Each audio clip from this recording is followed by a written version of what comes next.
আসসালামু আলাইকুম, সবাই কেমন আছেন? আশা করি আল্লাহর রহমতে সবাই অনেক ভালো আছেন। তো আমাদের আজকের গল্পের নাম জিনের মিষ্টি ভালোবাসা, পর্ব 11। যেভাবে লেখা আছে সেভাবে পড়ে শোনাচ্ছি। আয়শা যেন কোথাও যেতে না পারে সেজন্য হাতে দড়ি দিয়ে বেঁধে রুমে আটকে রাখলেন।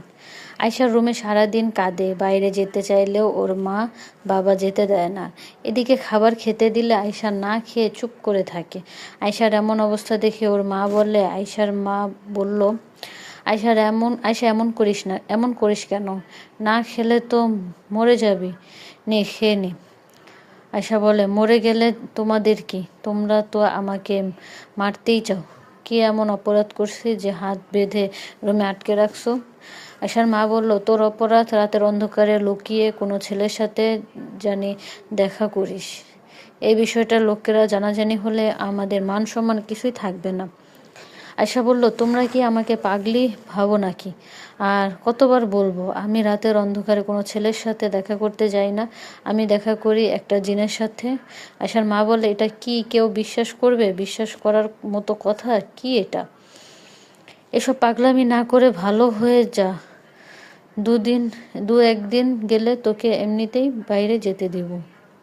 আয়শা বলল, আমি জিনের সাথে দেখা করি, কথা বলি, এটা বিশ্বাস করছো না তাই না? যেদিন জিনকে বিয়ে করব সেদিন বুঝবা। আয়শার কথায় আর কান না দিয়ে খাবারটা রেখে ওর মা চলে গেলেন। এদিকে দিন গড়িয়ে রাত হলো। আয়শার হাত বাঁধা, সে আজও বাইরে যেতে পারবে না। তাই শুয়ে শুয়ে ইয়াসিন জিনের অপেক্ষা করছে। সময় তখন মধ্যরাত। আয়শা তখন না ঘুমিয়ে জেগে আছে ইয়াসিনের জন্য। একটু পরে ইয়াসিন আয়শার কাছে আসলেন, এসে বললেন, আয়শা, এ কি অবস্থা হয়েছে তোমার? হাত বাঁধা কেন? আয়শা বলল, আমি তোমার সাথে দেখা করতে যাই, তাই মা বাবাকে তোমার কথা বলছে, কিন্তু বিশ্বাস করছে না। ইয়াসিন বলল, কি বলো? আমার কথা বলতে গেছো কেন? আয়শা বলল, এসব বাদ দাও, আগে বলো এই মধ্যরাতে কেন? কেন সে কখন থেকে অপেক্ষা করছে? ইয়াসিন বলল, তোমার মা বাবা না ঘুমালে কিভাবে আসি বলো? এখন ওনারা ঘুমিয়েছে, এখন আসলাম। আয়শা বলল, আমার একটা কথা রাখবে? ইয়াসিন বলল, কি কথা বলো? আয়শা বলল, আমাকে এখান থেকে বাইরে নিয়ে চলো। কোথাও নিয়ে যাও প্লিজ, এখানে কিছু জিজ্ঞাসা করবা না, বাইরে গিয়ে বলবো। ইয়াসিন বলল, ওকে, চোখ বন্ধ করো। আমি না বলা পর্যন্ত চোখ খুলবো না। ইয়াসিনের কথা আয়শা চোখ বন্ধ করলেন। এদিকে ইয়াসিন আয়শাকে নিয়ে তার রাজ্যে চলে গেলেন। সেখানে যাবার পর ইয়াসিন আয়শাকে বললেন, আয়শা চোখ খোলো, তোমাকে নিয়ে আমার রাজ্যে আসছি, বলো কি বলবে? আয়শা বলল, আমার দিকে তাকা। ইয়াসিন বলল, তাকালাম।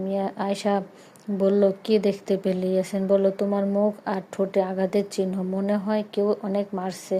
আয়শা বলল, হ্যাঁ, আঘাতের চিহ্ন, বাবা অনেক মেরেছে আমাকে। ইয়াসিন বলল, হ্যাঁ, তো এইসব কথা আমাকে বলছো কেন? আয়শা বলল, কারণ তোমার জন্যই তো মার খেয়েছি। তোমাকে ভালোবেসে আজ আমি রুমে বন্দি। আজ এখনই আমার একটা উত্তর চাই। তুমি আমাকে ভালোবাসো? হ্যাঁ বা না বলো। ইয়াসিন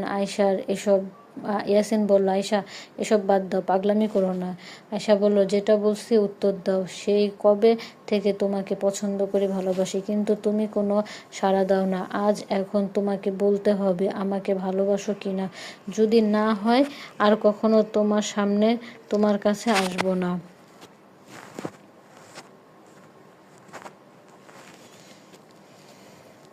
ইয়াসিন বলল, তুমি কি সত্যি আমাকে ভালোবাসো? আয়শা বলল, আমার অবস্থা দেখে তোমার কি মনে হয় এতদিন মিথ্যা ভালোবাসার অভিনয় করছি? ইয়াসিন, সত্যি ভালোবাসি তোমাকে। ইয়াসিন বলল, আয়শা, আজ তোমাকে সব সত্যি বলবো। আমি এতদিন তোমাকে কিছু না বলেও সময়ের পরিবর্তনে তোমাকে ভালোবেসে ফেলেছি। তোমাকে ভালোবাসি কিন্তু বলিনি। কেন বলিনি জানো? আয়শা বলল, কেন বলনি বলো? ইয়াসিন বলল, কারণ আমি আর বেশি দিন বাঁচব না। আয়শা, তোমাদের মানুষের যেমন কিছু জটিল ও কঠিন রোগ থাকে যাতে তারা বাঁচে না, তেমনি আমার একটা রোগ আছে, আমি আর বেশি দিন বাঁচব না, হয়তো 1 মাসের মধ্যে মারা যাব। ইয়াসিনের মুখে এসব কথা শুনে আয়শার মাথা যেন আকাশ ভেঙে পড়ল। ওর কথা যেন বিশ্বাস হচ্ছেন না। ইয়াসিনের কথা শুনে আয়শার চোখে পানি চলে আসলেন। এদিকে আয়শার মন খারাপ ও কাঁদতে দেখে ইয়াসিন বললেন, আয়শা, জানি কথাগুলো শুনে তোমার মন খারাপ হবে, তবুও বলতে হবে, তুমি বাড়িতে ফিরে যাও, আমাকে ভুলে নতুন জীবন শুরু করো। যদি তা না পারো তাহলে আমাকে বিয়ে করো। মনে রাখবা, আমাকে বিয়ে করবা ঠিকই, কিন্তু আমি হয়তো তোমার সাথে অল্প কয়েকদিন সংসার করতে পারবো। আয়শা, তোমাকে সব খুলে বললাম, এখন তোমাকে বাড়িতে রেখে আসি। তুমি আজ আমার কথাগুলো ভেবে দেখবা, কাল আমি তোমার কাছে আসবো তোমার মতামত জানতে। এই কথাটা বলে ইয়াসিন আয়শাকে নিয়ে আবার ওর বাড়িতে ওর রুমে রেখে গেলেন। আজকের পর্ব এখানেই শেষ। আগামী পর্ব শোনার জন্য অবশ্যই আমার চ্যানেলটি সাবস্ক্রাইব করে রাখবেন। ভিডিওটি ভালো লাগলে অবশ্যই একটি লাইক করবেন, কমেন্ট করবেন এবং শেয়ার করে রাখবেন। আপনারা যদি চান আপনাদের সাথে এরকম কোনো ঘটে যাওয়া ঘটনা আমি আপনাদেরকে পড়ে শোনাই, অবশ্যই আমাকে কমেন্টের মাধ্যমে আপনার গল্পটা লিখে পাঠাবেন। সবাই ভালো থাকবেন, আমার জন্য দোয়া করবেন।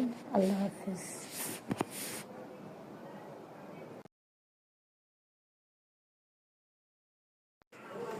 আসসালামু আলাইকুম, সবাই কেমন আছেন? আশা করি আল্লাহর রহমতে সবাই অনেক ভালো আছেন। তো আমাদের আজকের গল্পের নাম জিনের মিষ্টি ভালোবাসা, পর্ব 11। যেভাবে লেখা আছে